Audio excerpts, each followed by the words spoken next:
একদিন দাদি তার ঝুপড়ি ঘরের সামনে সে আশ্চর্য লোহার পানির কলটি চালু করলেন, কিন্তু কল থেকে পানির বদলে ঝরঝর করে বের হতে লাগল নীল রঙের হীরা। দাদি অবাক হয়ে গেলেন। তিনি তাড়াতাড়ি একটা বালতি এনে হীরা ভরতে লাগলেন। 1 বালতি, 2 বালতি, 3 বালতি, কিন্তু তবুও কল থেকে হীরা বের হওয়া বন্ধ হলো না।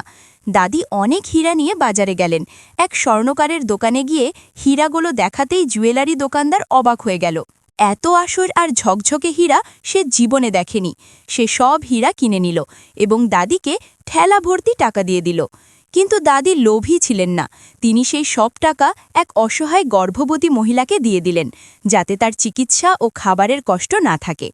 এরপর দাদি আবার পানির কল থেকে ঠেলা ভর্তি হীরা বের করলেন এবং সেগুলো এক গরিব ভিখারিকে দিয়ে দিলেন। ভিখারি আনন্দে কাঁদতে কাঁদতে হীরা নিয়ে চলে গেল। তারপরেও কল থেকে হীরা বের হতে থাকল। দাদি ভাবলেন, এবার তিনি একটি সুন্দর হীরার মহল বানাবেন। কয়েকদিনের মধ্যেই ঝকঝকে হীরায় তৈরি দাদির স্বপ্নের প্রাসাদ তৈরি হয়ে গেল। এই খবর সারা গ্রামে ছড়িয়ে পড়ল। গ্রামের লোকেরাও পানির কল থেকে হীরা নিয়ে নিজেদের জন্য ঘর বানাতে লাগল। ধীরে ধীরে সেই দরিদ্র গ্রামটি পুরোপুরি নীল হীরার ঘরবাড়ি হয়ে গেল। সবাই সুখে সমৃদ্ধিতে ভরা এক ডায়মন্ড সিটিতে পরিণত হলো। কিন্তু একদিন দুজন চোর ঝুপড়ির আড়ালে দাঁড়িয়ে দাদির সেই পানির কলটি দেখে ফেলে। পরের দিন রাতে সেই 2 চোর এসে পানির কলটি উপরে নিয়ে পালাতে লাগল। দাদি তাদের পিছু নিলেন, কিন্তু দৌড়াতে গিয়ে হঠাৎ দাদি পড়ে গেলেন, আর সেই 2 চোর কলটি নিয়ে পালিয়ে গেলেন।